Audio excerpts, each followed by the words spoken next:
আপনারা এখন দেখছেন সনাতন মিডিয়া প্লাস।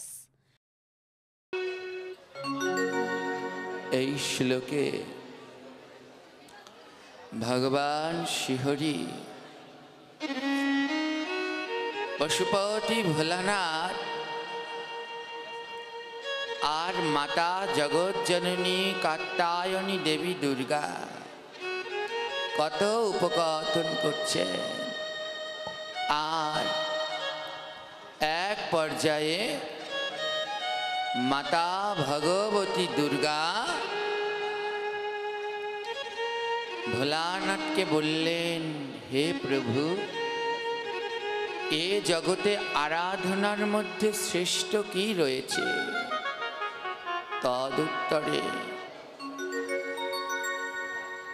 তদুত্তরে ভগবান পশুপতি ভোলানাথ বললেন, শোনো, এ জগতে যত আরাধনা আছে, আরাধনম সর্বেশম বিষ্ণুর আরাধনম পরম। এ জগতে যত আরাধনা আছে তার মধ্যে ভগবান শ্রী বিষ্ণুর আরাধনাটাই শ্রেষ্ঠ। দেবী পার্বতী বললেন, এর থেকে শ্রেষ্ঠ কিছু নেই। ভোলানাথ বললেন, হ্যাঁ, ওই গোবিন্দের আরাধনার থেকে আরেকটা শ্রেষ্ঠ আরাধনা আছে বটে দেবী। মাতা ভগবতী দুর্গা বললেন, সেই আরাধনা কি? তস্মাৎ পরতরম দেবী, হে দেবী, গোবিন্দের আরাধনার থেকে আরেকটা শ্রেষ্ঠ আরাধনা আছে। বলে, কি সেই আরাধনা? পশুপতি ভোলানাথ বলছে, আমার গৌরের আরাধনার থেকেও শ্রেষ্ঠ হলো গৌর ভক্তের আরাধনা করা।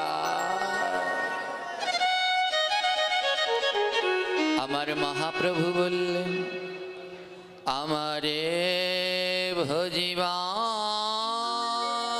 যার আছে অভিলাষ,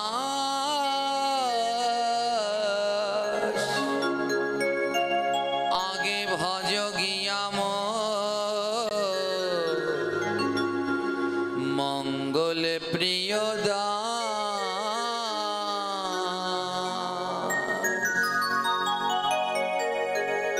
মহাপ্রভু বললেন, আমাকে ভজন করার যার ইচ্ছে আছে, আগেই আমার ভজন নয়, আগে আমার যারা দাস আছে তাদের ভজন করো। গৌর বললেন, আগে আমি না, যারা গৌরকে ভালোবাসে আগে তাদের ভজন করো। বলে, কেন? বলে, ওই গৌর রূপ যারা একবার নয়নে হেরে তারা আর ঘরে ফিরতে না রে। ওই রূপের পানে যারা একবার বদন দেয় তারা পাগল হয়ে যায় গো। ওমা, গায়ে যদি সোনার অলংকার পরেন, গলায় সোনার হার, হাতে সোনার বালা, আংটি যদি পরে রাস্তা দিয়ে ঘোরেন, ওটা সোনা। এ জগতে দুই প্রকারের সোনা, এক ওই ধাতব সোনা, আর তার থেকে একটা দামি সোনা আছে যার নাম গৌর সোনা। গৌর হরি বল। বলে, ওই ধাতব সোনা যদি পরো, ধাতব সোনা, ওই হার, কানের দুল, বালা, কত কি ধাতব সোনা দিয়ে রাস্তায় পরে যদি হাঁটো, ওই সোনা দেখলে পরে চোর আসবে, ডাকাত আসবে ছিনতাই করতে, তোমার সর্বনাশ হয়ে যেতে পারে। আর গৌর সোনা যদি ধারণ করো, বলে, গৌর সোনা কি? আমার গৌর শিখালেন কণ্ঠে তুলসীর মালা, দাদা সঙ্গে তিলক, হাতে জপের মালা। বলে, কেউ যদি গৌর সোনা সোনা ধারণ করে রাস্তা দিয়ে হাঁটো, চোর ডাকাত আসবে না গো। ওই গৌর সোনা দেখে বৈষ্ণবগণ পাগল হয়ে তোমার কাছে ছুটে আসবে। বলে গলায় ওই সোনার হার পরলে ডাকাত আসবে, আর গলায় তুলসীর মালা পরে রাস্তা দিয়ে গেলে সব ভক্তরা এসে চরণে লুটিয়ে পড়বে। তাই বলছে আমার গৌর আভরণে সাজো। আমার মহাপ্রভু যা দিয়ে সাজতেন সেই গৌর আভরণে নিজেকে সাজাও। মহাজনগণ বললেন ওই গৌর প্রেমে যা মনে মজেছে,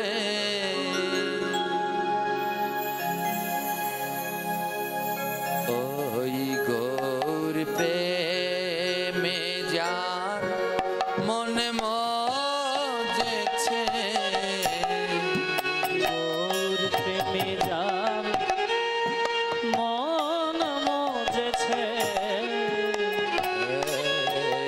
ওই গৌর প্রেমে যার মনে মজেছে, গৌর প্রেমে যার মন মজেছে। বলে এ সংসারে তার কি কাজ আছে, বলে এ সংসারে তার কি কাজ আছে, বলে এ সংসারে তার গৌর হরি বল, কি কাজ আছে, বলে এ সংসারে তার কি কাজ আছে, ওই গৌর প্রেমে যা মনে মজেছে, গৌর প্রেমে যা মন মজেছে। বলে ওই রূপের পানে যে একবার তাকায় গো সে আর ঘরে ফিরতে পারে না। এই সংসারে আর কোনো বাঁধন তাকে বাঁধতে পারে না। যার মন ওই গৌর প্রেমে মজেছে, ওই গৌর প্রেমে যে একবার ডুব দিয়েছে, এই সংসারে আর তার কোনো কাজ নাই। এ সংসারে ওই গৌর প্রেমে যে ডুব দেয় মন বলে সে ধন সম্পদ কোনো জায়গায় ছুটে যায় না। বলে সে শুধু এক জায়গায় বারবার যায়। বলে কোন জায়গায় জানো গো? বলে যে থায় গৌর ভক্ত আছে, বলি যে ধায় গৌর ভক্ত আছে, আমার যে থায় গৌর ভক্ত আছে, যে ধায় গৌর ভক্ত আছে। ওই গৌর প্রেমে যার মনে মজেছে, যে থাই গৌর ভক্ত আছে, আমার গৌর প্রেমে যার এই মন মজেছে, যেথায় গৌর ভক্ত আছে, বসে সেথাই সেথাই ছুটে যায় রে, যেথায় পায়ে সেথায় ছুটে যায় রে। বলে গৌর প্রেমে যার মন মজেছে, এ সংসারে তার আর কোনো কাজ নেই। যেইখানে গৌর ভক্ত আছে সেইখানে সে ছুটে যায়। দেখুন আজ ভক্তের কত কৃপা মাগো, বৈষ্ণব বন্দনায় বললেন দর্শনে পবিত্র করো এই তোমার গুণ। গৌর প্রেমে এদের মন মজে গেছে, এ সংসারে এদের আর কোনো কাজ নাই গো। আজ কৃপা করে এলেন কেন? তাদের দর্শন দিয়ে আমাদের উদ্ধার করবার জন্য আজ ছুটে এলে। মুখর মন বসে না গৃহ কাজে, একবার গৌর প্রেমে যা মন মজে। আমার হলো পোড়া কপাল, শুদ্ধ ভক্তদের সঙ্গ আর পাওয়া হয় না।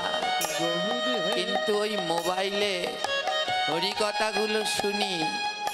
একবার দামোদর মহারাজ তার প্রবচনে বললেন যে আমাদের দাদার কথা 40 কিলোমিটার না কত কিলোমিটার সাইকেল চালিয়ে তারপরে ভাগবত শুনতে সে যায়, সাধু সঙ্গ করবার জন্য যায়। আজ যশোর থেকে এই মাদারীপুরে চলে এসেছে, কি মনে করছে? সবাই মনে করতে পারে সাধু সঙ্গ করবার জন্যে, কিন্তু আমার মন বলছে ওই যে দর্শনে পবিত্র করো এই তোমার গুণ। আজ তার নিজ গুণে দর্শন দিয়ে আমাদের পবিত্র করবার জন্য এই স্থানে ছুটে আসি।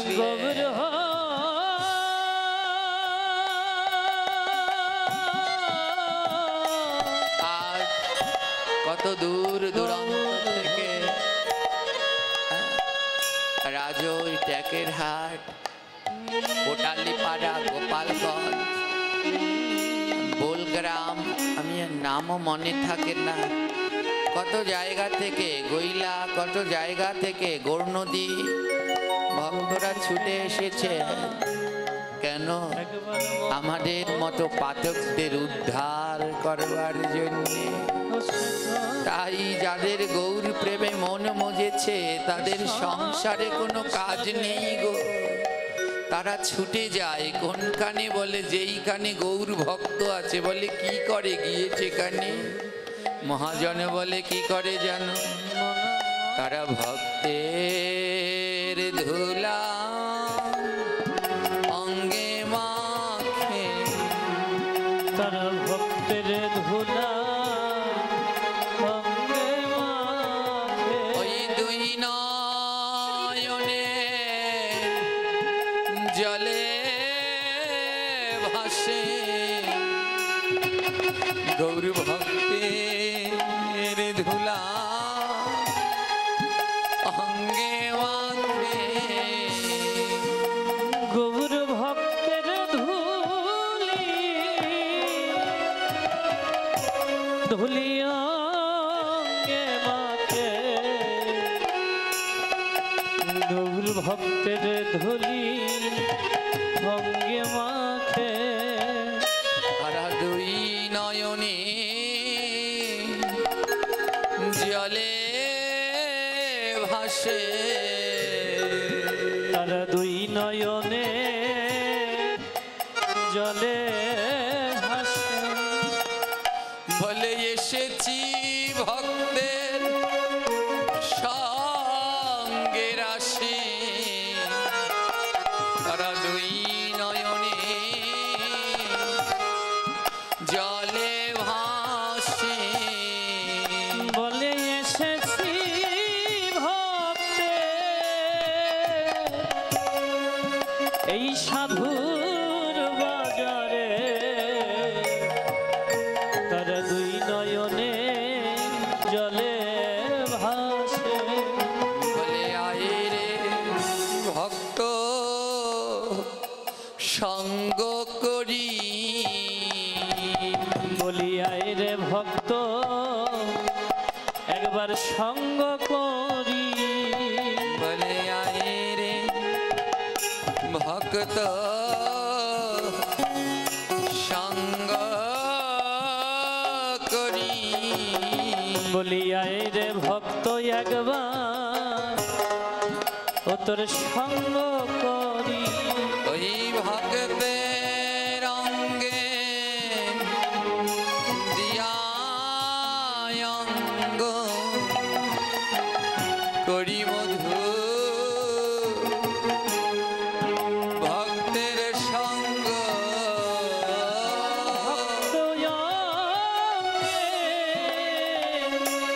ওরে মিলায় অঙ্গ বলে আয় রে ভরি ভক্ত সঙ্গ আহা, ও ভক্ত, তোমার এই অঙ্গে তো কত ভক্তের সঙ্গ হয়েছে। আমি সেদিনও মোবাইলে দেখলাম, যার বাংলায় দুইজন বাদ রয়েছে। আমাদের এই বাংলায় গোপীনাথ ব্রহ্মচারী, গৌর হরি আর ওই বাংলায় রয়েছেন হিরণ্ময় গোস্বামী। সেদিন মোবাইলে দেখলাম হিরণ্ময় গোস্বামীর সঙ্গে আমার দাদা কত সুন্দর ভক্ত সঙ্গ করছে। বলে ওই সঙ্গ তো আমাদের হবে না গো, তাই তুমি তো ওই সঙ্গ করে এসেছো, মনোজ আছে তাই তোমার একবার সঙ্গ করি। বলি তোমার একবার সঙ্গ করি ওই ভক্তের অঙ্গে দিয়া অঙ্গ করি মধু ভক্তের সঙ্গ। ওই ভক্ত অঙ্গে ওরে দিয়া অঙ্গ করি একবার ভক্ত সঙ্গ বলে ওগো ভক্ত, তুমি যদি চাও সব দিতে পারো। একবার শ্রী মধুময় বৃন্দাবন শ্রীমতী রাধার আমি আমার কৃষ্ণ বিরহে কাঁদছে। আরে প্রিয় প্রিয় নরম সখী তুলসীকে বলছে, তুলসী রে, তুই বিনা আর কেউ আমায় কৃষ্ণ দিতে পারবে না। মা, এই জগতে তুলসী বিনা কেউ গোবিন্দ দিতে পারে না।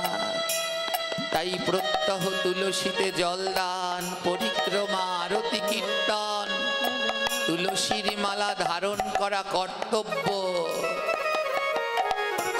আজ জগদীশ্বরী রাধারানী বৃন্দার শরণাপন্ন হয়ে বলছে, বৃন্দে, তুই ছাড়া তো আমায় কেউ কৃষ্ণ দিতে পারবে না। পারবে না ও বৃন্দে, আমি কৃষ্ণ বিনা প্রাণে বাঁচি না। পাচ্ছি না বৃন্দারে, আমার কৃষ্ণ সেই মথুরায় গেছে, আর আসে না। বৃন্দা ওই মথুরায় গিয়ে রাজা হয়েছে, আর বোধহয় আমার কথা মনে পড়ে না। সখী রে তাই তুই পারিস আমার প্রাণের সখী সখী রে কৃষ্ণ এনে সখী রে সখী চাতুরা সখী বৃন্দা বলে, হরে রাধে, আমি তোকে কৃষ্ণ এনে দেব, মথুরায় গিয়ে কৃষ্ণ এনে দেব। বল, ওই কৃষ্ণ এনে দেওয়ার বিনিময়ে আমায় কি দিবি? আমি তোকে কৃষ্ণ এনে দেব, কিন্তু আমার লাভ কি? সখী রে এ জগতে লাভ ছাড়া কেউ কিছু করে না। বল, আমি তোর কৃষ্ণ এনে তোকে দর্শন করিয়ে দেব, আমায় কি দিবি? সখী রে রাধারানী বলে, বৃন্দা তোর কি চাই? বৃন্দা বলে, আমার দামি কিছু চাই। চাই রাধারানী বলছে, আমার কাছে কৃষ্ণ বিনা আর দামি অন্য বস্তু না।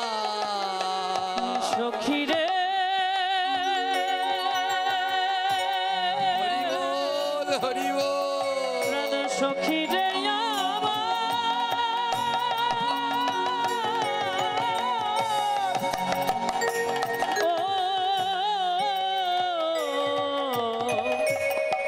প্রাণ সখী রে আমার সখী রে, ও সখী রে, সখী রে আমার। বৃন্দা বলে, রাধে আমার দামি বস্তু চাই। রাধারানী মনে মনে বলে, কৃষ্ণ বিনায় আমার কাছে কোনো দামি বস্তু নাই। সখী রে মণি ছাড়া ফণি যেমন ঘোরে জঙ্গলে, সখী রে কৃষ্ণ ছাড়া রাধা তেমন জ্বলে পুড়ে মরে। সখী রে, সখী রে। রাধারানী বলছে, ও দামি চাই। কিবোর্ডের সাউন্ড অনেক বেশি। রাধারানীর গলায় একটা হার আছে, হারটা বড় মূল্যবান, যেই হার আর কারো গলায় নেই। হারটার নাম হলো গজমতির হার। গজমতি, 1,00,000 হাতি মারা গেলে একটা হাতির মাথার মধ্যে মতি পাওয়া যায়। 1,00,000 হাতি দেহ ত্যাগ করলে স্বইচ্ছায় তার মধ্যে কোনো হাতির মাথার ভিতরে মতি পাওয়া যায়। এই মতির নাম হলো গজমতি। রাধারানীর গলায় একটা গজমতির হার আছে। 108টা দিয়ে একটা গজমতির হার হয়। চিন্তা করতে পারেন হারটা কত দামি। 1,00,000 হাতি থেকে মতি পাওয়া যায় একটা, তাহলে 108টা মতি দিয়ে হয় একটা হার। তাহলে হার কত দামি। রাধারানী বলছেন, ও বৃন্দে, যদি আমার কৃষ্ণ এনে দিস, আমার এই গজমতির হার আমি তোমায় দিয়ে দেব। বৃন্দা দুই নয়নের জলে ভেসে বলছে, রাধে রে, সখী রে, আমি তো বড় কাঙ্গাল। ও সখী, এত বড় দামি হার আমি কোথায় নিয়ে রাখবো রাধে? আমি বনে জঙ্গলে ঘুরে বেড়াই, এত বড় দামি হার আমি কোথায় রাখবো? আমি যে বড় কাঙাল। ওমা, এ জগতে কাঙাল না হলে দয়ালকে পাওয়া যায় না। আর এ জগতে দয়াল বলতে একজনই আছে, সে হলো আমার নিতাই আর গৌর। এমন দয়াল আর ভব সংসারে না। গৌর হরি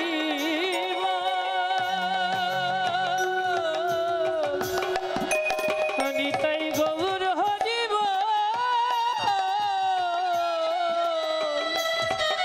নিতাই, গৌর হরি।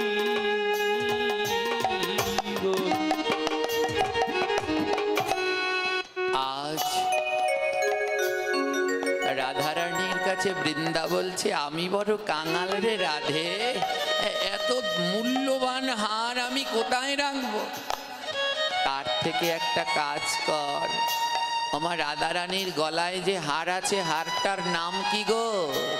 জোরে বলবেন। গজমতির হার। বৃন্দে বললেন, রাধে, তুই যে আমায় হারটা দিবি, ওর নাম হলো গজমতি হার। একটা কাজ কর রাধে, আমি আগেও নেব না, শেষেও নেব না, আমায় মধ্যের জায়গাটুকু দিয়ে দে। রাধারানী বললেন, বুঝলাম না। বলে, গজমতি হার, ওই গজটাও নেব না আর শেষে হারটাও নেব না, শুধু মাঝখানের মতিটুকু আমায় দে। রাধারানী বলল, বুঝিয়ে বল বৃন্দে। বৃন্দে বলছে, রাধে রে, আমায় শুধু মতি দে রাধে। কোন মতি জানিস? আমায় কৃষ্ণ চরণে হরি বল হরি বল। মতি দে রে সখী আমায় কৃষ্ণ চরণে মতি দে রে। আমার গুরু চরণে মতি দে রে চরণে মতি দে রে। আমি অন্য মতি চাই না রাধে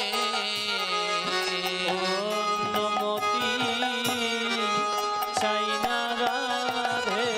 আমায় গুরু চরণে মতি দে রে আমায় গুরু চরণে মতি দে রে। ও রাধে ওই গজও লাগবে না হারও লাগবে না, আমায় একটু মতি দে। কোন মতি জানিস? সেই মতি যেই মতি পেলে গুরু বৈষ্ণব ভজন করা যায়। সখী রে তাই ভক্ত চরণে মতি দে রে ভক্ত চরণে মতি দে রে। যেন ভক্তের সেবা লাগে দে পানি। আমায় ভক্তের চরণে মতি দে রে অন্য সবাই লাগাতে পারি আমায় ভক্ত চরণে মতি দে রে। আমার কোনো গতি হলো না রে ও সখী আমার কোন গতি হলো না রে। আমার গুরু চরণে মতি নাই রে কোন গতি হলো না রে আমার গুরু চরণে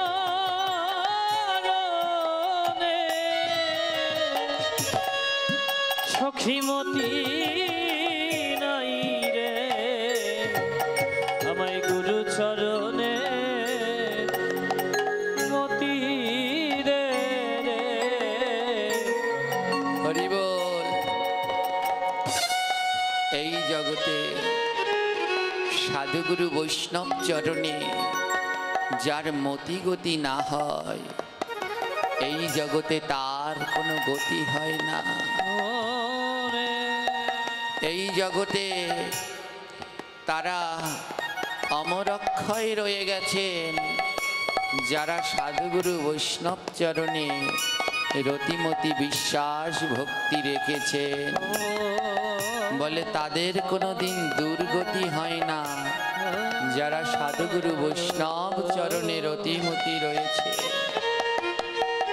আসুন ভক্ত চরিত্রের দিকে ধ্যান দেই।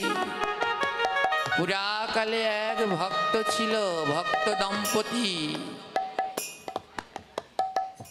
স্বামী নীলাচল বিহারী আর সহধর্মিনী সুনীতি। সহধর্মিনী যে স্বামীকে ধর্মের পথে সহায়তা করে তাকে বলা হয় কি? সহধর্মিনী। তাই স্বামীকে বিপথে না নিয়ে স্বামীকে ধর্মের পথে আনায় সহায়তা করো, সহধর্মিনী হও। আর এ জগতে যে সহধর্মিনী হতে পারে তারে জীবন ধন্য। দুইজন পরম কৃষ্ণ ভক্ত প্রতিদিন নীলাচল বিহারী ভাগবত পাঠ করেন। তারা বড় প্রভুর ভক্ত, জগন্নাথের পরম ভক্ত। জয় জগন্নাথ, জয় জগন্নাথ। ওমা ভগবানের নাম ভালো লাগে? জোরে বলবে। তাহলে একটা প্রশ্ন, মালা জপ কেন করো না? গলায় তুলসীর মালা নাই। কেন গলায় তুলসীর মালা পরো না? সোনার হার পরে আসছো, ওই সোনার প্রতি যদি লোভ থাকে তাহলে সাক্ষাৎ মা সীতা হলেও তার রেহাই। মা সীতাকে রাবণ হরণ করলো কেন জানেন? অনেকগুলো কারণ, তার মধ্যে একটা কারণ হলো সোনার উপরে লোভ। মা সীতা আর রামচন্দ্র ঘরের দাওয়ায় বসে আছে, আর বলুন যার পাশে, ছোট করে, যার পাশে স্বয়ং ভগবান আছে তার অন্যদিকে লোভ দেওয়া উচিত না উচিত না? সীতার পাশে প্রভু শ্রী রাম বসা, কিন্তু মা সীতা ভুল করলেন কি? রামের দিকে নজর না দিয়ে সোনার দিকে দিলেন। ওই মারিচ যখন সোনার হরিণ হয়ে নেচে আসছে, সীতা বললেন প্রভু শ্রীরাম আমার ওই সোনার হরিণ চাই।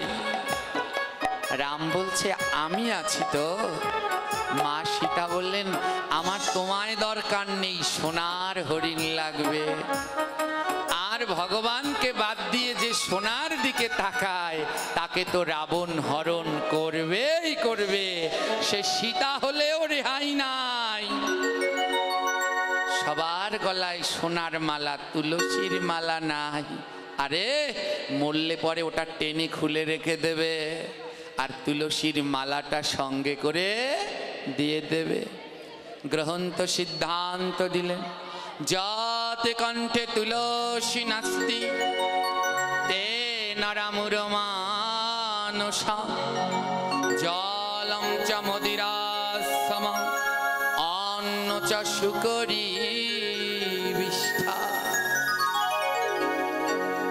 যৎ কণ্ঠে তুলসী নাস্তি, যার গলায় তুলসীর মালা নাই, তে নরামুর মানসা, যার গলায় তুলসীর মালা নেই সেই মানুষটা হলো মূর্খ। প্রশ্ন করেন, ও বাবা এটা কেমন কথা? আমার বাড়ির পাশে কলেজের প্রফেসর, তার গলায় তো মালা নেই, তার মানে সে মূর্খ? বলে তার ওই বিদ্যা থাকতে পারে, কিন্তু আমার গৌর বিদ্যা তার নেই। আমার নিতাই আর গৌরমা মন্দিরে আছে না নাই? দেখুন আছে না নাই? ওই দুইজনার গলায় তুলসীর মালা আছে না নাই? আর আমার নিতা গৌরের মতো, নিমাই পণ্ডিতের মতো পণ্ডিত জগৎ সংসারে আরেকজন আছে? হবে, হয়েছে। বলে অমন পণ্ডিত যদি গলায় তুলসীর মালা পরলো, তাহলে তুমি কি আমার মহাপ্রভুর থেকে বড় হয়ে গেলে মালা পরবে না? আজ একজনে আমায় ফোন করেছিল, সে এসেছেন, একজনাকে বলছে তুলসীর মালা পড়তে, বলছে কালকে বাবাজি বলছে না আমার নামই সমান, আমার নাম বিষ্ণু, আমার আবার মালা লাগবে কিসে? সে ফোন করে যে বলেছে সে এসেছো? কে সে? ও আছো? হ্যাঁ, তো এমন যদি হয় ভয়ঙ্কর অবস্থা, সবার তুলসীর মালা পরা দরকার। কোন দিন পড়বে? বলে যেদিন মুখে প্রসাদ হয় ওই দিন মালা তিলক তাগা পড়বে, আর শেষ দিন পর্যন্ত যেন থাকে সম্পদ।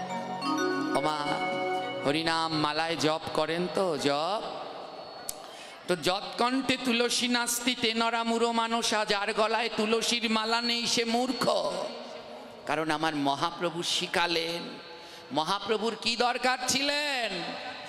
মহাপ্রভু কিসের জন্যে মালা পরলেন? তিনি তো ভগবান। অনেকে বলে অনেকের অনেক ভগবান আছে না, অনেকে অনেককে ভগবান বলে মানে, বলে আমাদের ঠাকুর মালা পরে নাই, আমাদের মালা লাগে না। আরে মানলাম উনি তোমাদের ভগবান, ভগবানের লাগে না, তা তুমিও কি তার সাথে ভগবান হলে?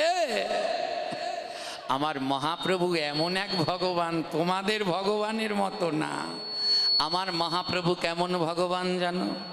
নিজে আচারিয়া প্রভু অন্যরে শেখায়, নিজে না আচারিলে কভু অন্যরে শেখানো না যায়। বলে আমি নিজে যদি পালন না করি তাহলে অন্যকে কি করে শেখাবো? আমার মহাপ্রভু হলেন সেই ভগবান, নিজে গলায় মালা পরে অন্যকে বললেন তোমরাও মালা পরো। আর যদি নিজে হাতে কলকি নিয়ে বলি যে তোমরা নেশা করো না, তাহলে শুনবে কেউ? শুনবে না। তাই নিজে আচরণ করে অন্যকে শেখাতে হয়। যার গলায় তুলসীর মালা নেই, গ্রন্থ, এ আমার কথা নয়, দেখুন গ্রন্থগুলো বলছে জলম চ মদিরাসম, যার গলায় তুলসীর মালা নেই তার হাতের জল মদিরা। মদিরা মানে বোঝেন? জোরে বলবেন, মদ। যার গলায় তুলসীর মালা নেই তার হাতে জল খেলে মদ খাওয়া হয়। যার গলায় তুলসীর মালা নেই সে যদি গোবিন্দকে জল দেয় তো মদ দেয়া হয়ে যায়। অন্ন চ শুকরি বিষ্ঠা, আর যদি অন্ন ব্যঞ্জন দেয় তাহলে সেটা কিসের সমান হয়? জোরে বলবেন, শুকরের বিষ্ঠা। বলতে লজ্জা করছে, শুকর, হ্যাঁ, শুকরের বিষ্ঠা হয়ে যায়। আমার শুদ্ধ ভাষায় শুকরকে কি বলে? বরাহক। শুদ্ধ ভাষায় শুকরকে কি বলে? একবার আমরা এক ভক্ত ভাষায় পাঠে গেলাম, তো তাদের ভক্ত, তো সবাই ভক্ত, কিন্তু তাদের ঘরের বাচ্চাটা বড় দুষ্টু। এত দুষ্টুমি করে তো ওই ঘরের মাতাজি আর সহ্য করতে পারছে না। এবার আমাদের সামনে ও বাচ্চাটাকে গালিও দিতে পারছে না। তো এত দুষ্টুমি, কিছু সময় পরে মাতাজি আর সহ্য করতে না পেরে ওই বাংলা ভাষায় না বলে গালিটাকে একটু শুদ্ধ ভাষায় বললেন, ওরে বরাহ নন্দন এবার থেমে যা। হ্যাঁ, তো বরাহ বলে এত বিষ্ঠা থাকতে শুকরের বিষ্ঠা বললেন কেন? বলে জগতের যত বিষ্ঠা গাছের গোড়ায় দিলে সার হয়, আর শুকরের বিষ্ঠা গাছের গোড়ায় দিলে 7 দিনের মধ্যে গাছটা মারা যায়। যার গলায় তুলসীর মালা নেই তার হাতে টানা 7 দিন খেলে কৃষ্ণ ভক্ত নষ্ট হয়ে যায়। বলে তার কোনো প্রমাণ আছে? তার প্রমাণ কালা পাহাড়। উনি আমাদের ধর্মের ছিলেন, একজন ব্রাহ্মণ ছিলেন, কিন্তু যে গোয়ালার কাছ থেকে দুধ খেতেন, যে খাবার দিয়ে যেতেন, গলায় তুলসীর মালা, সদাচারী ছিল না। আর ওই অসদাচারীর হাতে খেতে খেতে ভক্তি নষ্ট হয়ে গেলেন ধর্ম বিরোধী। হ্যাঁ, তাই সবাই গলায় তুলসীর মালা পরবেন। মালা নিজে নিজে পড়তে নাই, মালা কোনো শুদ্ধ ভক্তের হাত দিয়ে পড়তে হয়। শুদ্ধ ভক্তের হাত দিয়ে পড়লে কি হয়? ওই শুদ্ধ ভক্তের ভক্তি আপনার মধ্যে মালার সাথে সাথে প্রবেশ করবে। আজ অনেক সৌভাগ্য, অনেক শুদ্ধ ভক্তের এখানে আগমন হয়েছে, যাদের গলায় মালা নেই। এই যে আমার এক মা, এই দাদা, এই বাবারা, এদের কথা সারা রাত্র বললেও ফুরাবে না। আজ এদের হাত দিয়ে মালা পরে নেবেন। অনেকের মনে ধারণা তুলসীর মালা পরে মিথ্যে কথা বলা যায় না, তুলসীর মালা পরে মাছ মাংস খাওয়া যায় না। মিথ্যে কথা বলা পাপ, মাছ মাংস খাওয়া মহাপাপ। সে তুলসীর মালা পরে খেলেও পাপ, আর না পরে খেলেও পাপ। এমন কোনো গ্রন্থে লেখা নাই তুমি তুলসীর মালা ছাড়া মিথ্যে কথা বলেছো, পাপ একটু কম হবে। পাপ তো পাপই, সে তোমায় ক্ষমা করবে না। কিন্তু তুলসীর মালা বললে আছে বড় লাভ। বলে মিথ্যে কথা বলা আটকাতে চাও, তাহলে মালা পরো। একদিন মালায় ডেকে বলবে, ওরে আর মিথ্যা। যদি ওই অখাদ্য খাওয়া আটকাতে চাও, মালা পরো। একদিন মালা পরবে, আরও সব খায় না, আমি তোর গলায় না, আটকে দেবে। আর হরিনাম জপ করো, নাম ভালো লাগে তো শোনো, নামের কি মহিমা। একদিন ভক্ত হরিদাস মহাপ্রভুর সাথে দেখা করবার জন্যে যাচ্ছেন, গঙ্গার তীর ধরে হরিদাস আমার মহাপ্রভুর সাথে দেখা করবার জন্যে যাচ্ছেন। হঠাৎ হরিদাস দেখতে পেল গঙ্গার তীরে একটা লাশ পড়ে আছে। লাশটা কার? সবারই পরিচিত মুখ, সবারই পরিচিত মুখ। একজন মহাপাপী ব্রাহ্মণ ছিল, কিন্তু ব্রাহ্মণ হয়ে ব্রাহ্মণের কোনো ক্রিয়াকার্য সে করত না। মদ মাংস সব খেতে, নকাদ্য কুকাদ্য, আহ্নিক ত্রিসন্ধ্যা গায়ত্রী পাঠ বেদ পাঠ কিছুই করতেন না। সারাদিন নেশা আর বাজে মেয়েদের মধ্যে ডুবে থাকতেন। এত পাপ করেছে, ওই গঙ্গার তীরে মরে পড়ে আছে, ওর লাশটাকে সৎকার করার জন্যেও কেউ এগিয়ে আসছে না। হরিদাস পাশে দাঁড়িয়ে নয়ন জলে ভাসছে, আহারে যদি একবার ওই গৌরচরণে শরণ নিতি, গৌরচরণে শরণ নিতি, তোকে উদ্ধারের জন্যে কতজন আসতো। পড়ে রয়েছে। এক অবাক কাণ্ড কি জানেন? ওই লাশটা যেখানে পড়ে রয়েছে তার পাশে একটা কুকুর মরে পড়ে আছে। কুকুরটাকে কাক শকুন শিয়াল খাচ্ছে, কিন্তু একটা মানুষের লাশ সেটা কাকেও খাচ্ছে না। বলে কেন? বলে যেই দেহে নাম না হয়, যেই বুকে গোবিন্দের নাম না হয়, সেই মুখ কাকও খায় না। যেই দেহে ভক্তের চরণ ধুলি লাগে না, সেই দেহ শকুনেও স্পর্শ করে না। আজ ওই যে সেই পড়ে রয়েছে ব্রাহ্মণ, সারা জীবন ধরে অনাবরত পাপ করেছে, কোনো পুণ্য সে করেনি, তাই কাক শিয়াল শকুন ওর লাশটা পর্যন্ত খাচ্ছে না। বলে এই লাশটাকে যদি খেতে হয় তাহলেও একটু না একটু স্বীকৃতি করার দরকার আছে। আজ হরিদাস দেখলেন, আহা, যেই দেহ গোবিন্দ সেবায় লাগে না, সেই দেহ কুকুর বিড়ালেও সেবা করে না। হরিদাস মহাপ্রভুর কাছে গেলেন, আর গিয়ে দেখলেন মহাপ্রভু দুই নয়নের জলে ভাসছে। মহাপ্রভু তো তিনি সবার প্রতি দয়া, সবার প্রতি দয়া। দেখেছেন নারায়ণ অনন্ত শয্যায় আছো, যোগনিদ্রায় অনন্ত শয্যায়।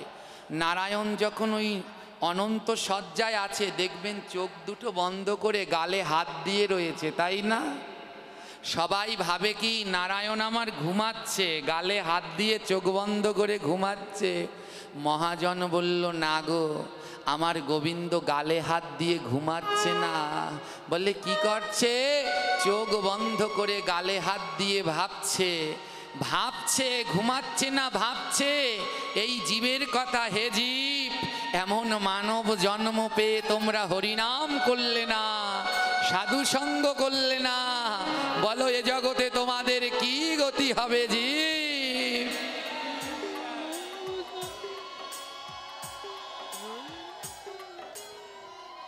গালে হাত দিয়ে প্রভু আমার ভাবছে। আজ হরিদাস যখন মহাপ্রভুর কাছে গেল, দেখে মহাপ্রভুর দুই নয়ন করে ছল ছল। প্রভু তোমার কি হয়েছে? মহাপ্রভু বলে, জানো হরিদাস, এ জগতের সবই আমার সন্তান। যদি আমার কোনো সন্তানের কষ্ট হয়, আমারও বড় কষ্ট হয় গো। সন্তান যদি অপরাধ করে তাহলে মা বাবা কোনো দিন ঠেলে ফেলে দেয় না। মহাপ্রভু তো জগৎ পিতা। হরিদাস বলছে, প্রভু তোমার কোন সন্তানের জন্য এত কষ্ট? মহাপ্রভু বলে, এইমাত্র গঙ্গার তীরে যে পড়ে রয়েছে তার জন্য গো হরিদাস। ও এ জন্ম পেয়ে নাম করল না, তাই ওর দেহটা কাক শকুনেও খাচ্ছে না। আর দেহটা যতক্ষণ পর্যন্ত সৎকার না হয় ততক্ষণ পর্যন্ত আত্মার মুক্তি হয় না। বলে ও এত পাপ করেছে, ওকে কেউ পোড়ালো না, ওই গঙ্গার পাড়ে পচে গলে যাচ্ছে, কাক শকুনে পর্যন্ত খাচ্ছে না। এমনকি মা গঙ্গা তার স্রোতস্বিনী ঢেউয়ে ওকে ধুইয়েও নিয়ে যাচ্ছে না, কারণ ও জীবনেও হরিনাম করে না। হরি বল হরি বল। মহাপ্রভু বললে, হরিদাস তুমি এটা পারলে? তোমার কি মন কাঁদে না? হরিদাস বলল, প্রভু ওমা কেউ মারা গেলে আমরা সেই মরা বাড়িতে যাই, গিয়ে কি করি? কেউ বা সেখানে ওই চা পান বিড়ি সিগারেট দেয়, ওই খায়। কেউ মোবাইল টেপে, কেউ কান্নাকাটি করে। বলে ওটা করো না। কেউ মারা গেলে সেই বাড়িতে গিয়ে যদি পারো উচ্চ স্বরে নাম করো, হরি বল। নাম করো। হয়তো তোমার মুখের নাম শ্রবণ করে ওই আত্মার মুক্তি ঘটবে। মহাপ্রভু বললেন, হরিদাস তুমি পারলে এমন করতে? তুমি না ভক্ত, আর ভক্তদের মনে না দয়া। হরিদাস বলল, আমি কি করলাম প্রভু? মহাপ্রভু বললেন, এ জগতে নাম ছাড়া কোনো মুক্তির উপায় নাই হরিদাস। যাও হরিদাস, যেই লাশটাকে কুকুর বিড়ালে খাচ্ছে না, ওই লাশটার পাশে বসে বসে তুমি হরিনাম করো। ওমা হরিনামে হরিনামে হরিনামে হরিনামে।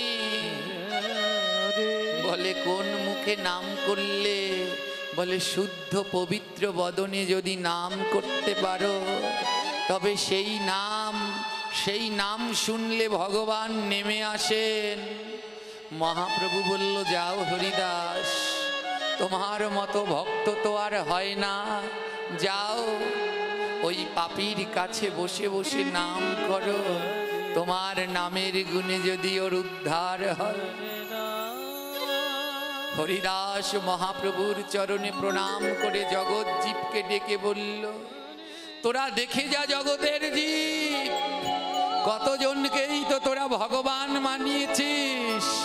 আমার গৌরের মতো এমন দয়ার ঠাকুর ত্রিভুবনে নাই নাই না।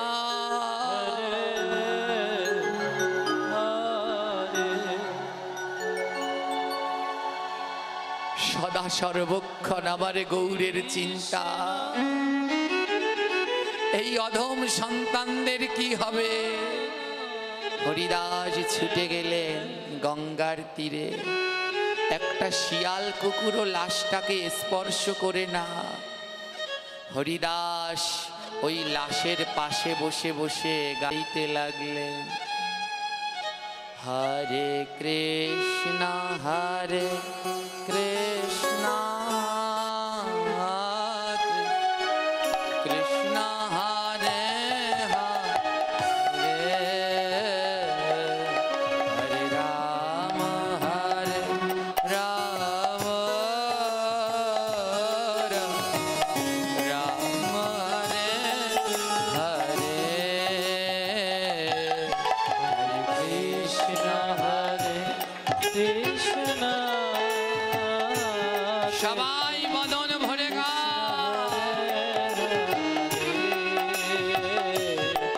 হরে রাম হরে রাম হরে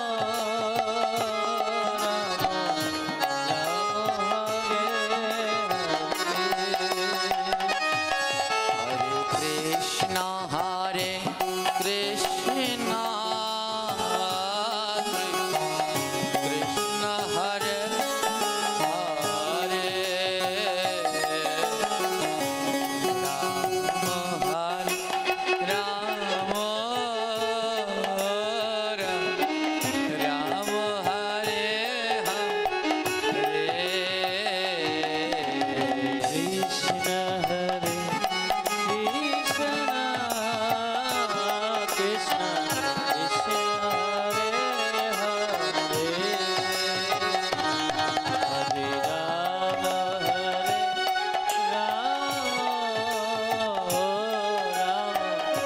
রাম হরে হরে।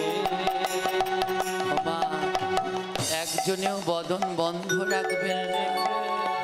আজ আজ আপনার বদনে নাম শুনে উদ্ধার হতে পারবে সবাই। আমি সারাদিন নাম করলেও এই নাম শুনে উদ্ধার হবে কিনা আমার সন্দেহ আছে। কেন জানে, এই যে আমরা যারা এখানে রয়েছি, যারা স্বার্থের জন্যে আছি, স্বার্থ কি?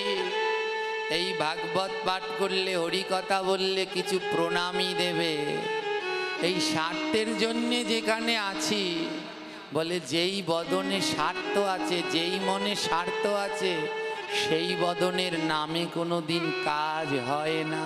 হরি বল, হরি বল। তাই আমার মতো পাপীর মুখে নাম শুনে কোনো কাজ হবে না মা। যদি তোমরা নাম করো, তোমাদের নামের গুণে তোমরা উদ্ধার হবে।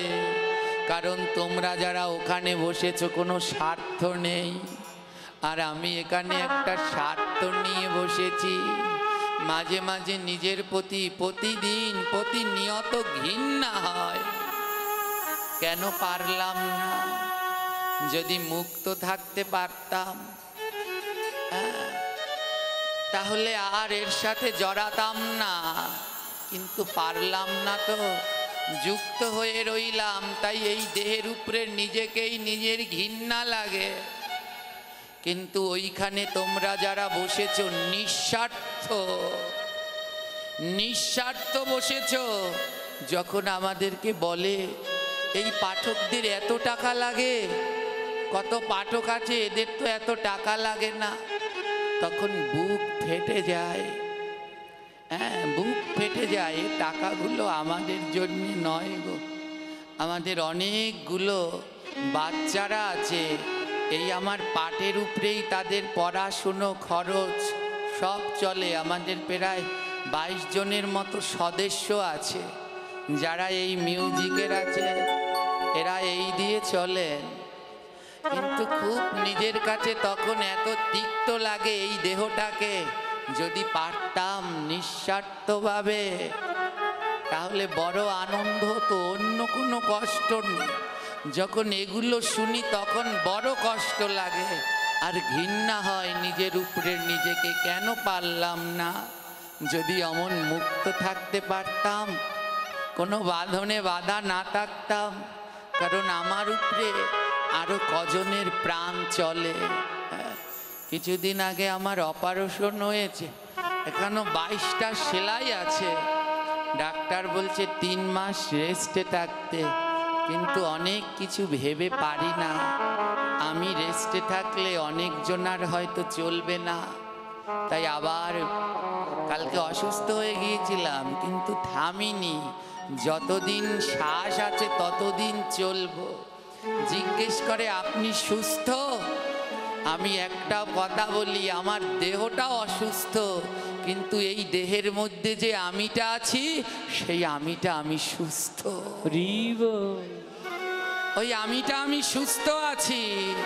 আর যতদিন আমার আমিটা সুস্থ, ততদিন যেন এই ভক্তের চরণ ধুলা পেতে পারি, মধুময় সাধু সঙ্গ করতে পারি। তাই আমার মতো নিকৃষ্টর নামে, এই বদনের নাম শুনে উদ্ধার হবেন না। কিন্তু আপনারা নিঃস্বার্থ, কোনো স্বার্থে এখানে আসেননি। এই নিঃস্বার্থ বদনের নামে উদ্ধার হতে পারবেন। তাই কেউ বদন বন্ধ করে রাখবেন না। সবাই মিলে বলুন হরে কৃষ্ণ হরে কৃষ্ণ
সেই লাশের পাশে বসে বসে নাম করছে। হরিদাস তো পরম শুদ্ধ ভক্ত, আর সেই শুদ্ধ ভক্তের বদনে নাম শুনে ওই পাপীর সমস্ত পাপ কেটে গেল। হরিদাস দেখলেন আকাশ থেকে একখানা পুষ্পরথ নেমে আসছে, আর সেই রথের সারথি বলে, ওরে পাপী, তোর বড় ভাগ্য ভালো, হরিদাসের মতো ভক্তের মুখে তুই নাম শ্রবণ করলি। তাই এই জগতে যারা শুদ্ধ ভক্ত আছে মা, যদি তাদের সন্ধান পাও, বসে থেকো না, ছুটে যাও। যেইখানে শুনবে আমার বিল্লমঙ্গল বাবা এসেছে, চলে যাও। যেইখানে শুনবে আমার গোপীনাথ বাবা এসেছে, চলে যাও।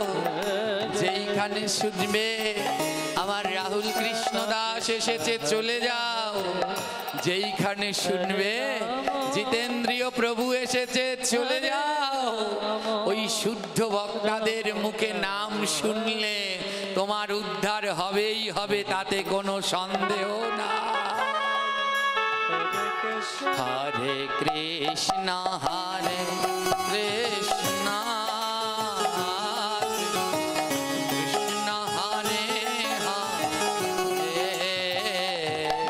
হরে রাম রাম রাম হরে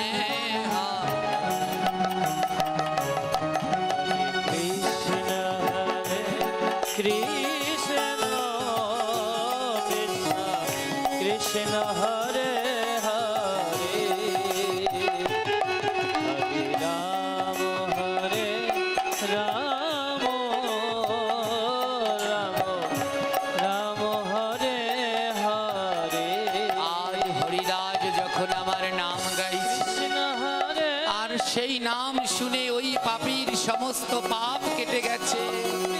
বিষ্ণু দূতগণ বললেন, আয় রে পাপী, এমন শুদ্ধ বদনে নাম শুনে তোর সব পাপের খণ্ডন। আজ সেই আত্মা গিয়ে ওই রথের উপরে বসলেন, আর যখন আত্মার পাপের খণ্ডন হলো, ওই শিয়াল কাক শকুনগুলো দৌড়ে এসে ওই লাশটাকে নিমিষের মধ্যে ক্ষতবিক্ষত করে খেয়ে নিলেন, আর হাড়গুলো গঙ্গার স্রোত ভাসিয়ে নিয়ে গেল। হরিদাস নামের জয়, নামের জয় বলতে লাগলো। কৃষ্ণ হরে কৃষ্ণ কৃষ্ণ কৃষ্ণ হরে হরে, হরে রাম রাম রাম হরে হরে। যদি নাম শ্রবণ করে উদ্ধার হওয়া যায়, তাহলে নাম করে কেন কৃপা পাবো না? তাই সবার কাছে করজোরে অনুরোধ, যারা এখনো মালা জপ করেন না, আর একটা দিনও নষ্ট করবেন না। নাম আজ, নাম কালের আশায় নয়, তাহলে কাল মৃত্যু চলে আসবে। হ্যাঁ, আজই শুরু করুন মালা জপ। কোনো মন্ত্রতন্ত্রের দরকার নেই, শুধু 16 নাম 32 অক্ষর জপ করুন।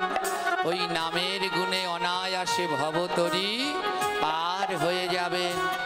কত টাকা দিয়ে ব্যাগ ভরে মাছ মাংস কিনে নিয়ে যান, একদিনের মাছ মাংস খাওয়া বন্ধ করে ওই টাকাটা দিয়ে ওই থলি ভরে যে মাছ নেন, আজ ওই থলি ভরে একটা জপের মালা নিয়ে যান, আর সেই থলিতে নিয়ে নাম করুন, যেই নাম আপনায় ভবনদী পার করে দেবে।